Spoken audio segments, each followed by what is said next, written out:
नमस्कार, मी सुरेश चिरडे. आपण पाहतात महाराष्ट्र 24 न्यूज. श्री कन्यका परमेश्वरी संस्थान दिग्रजचे शोभायात्रेचे नियोजन. आज दिनांक 8 एप्रिल रोजी दिग्रज शहरात श्री कन्यका परमेश्वरी संस्थान दिग्रज द्वारा भव्य शोभायात्रा निघाली.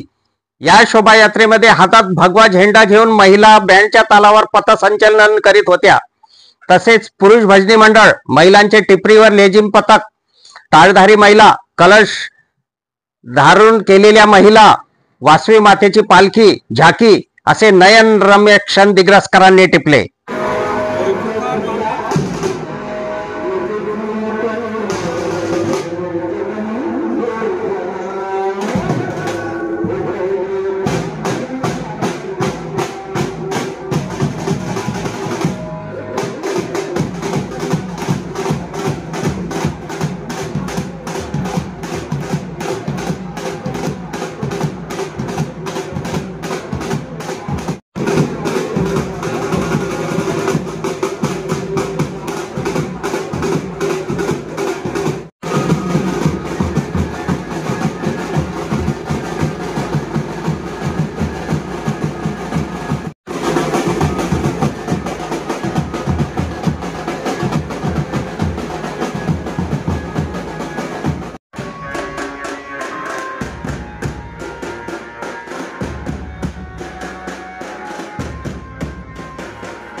अफजल खान, ऋषिकेश हिरासह मी सुरेश चिरडे, महाराष्ट्र 24 न्यूज दिग्रज यवतमाळ.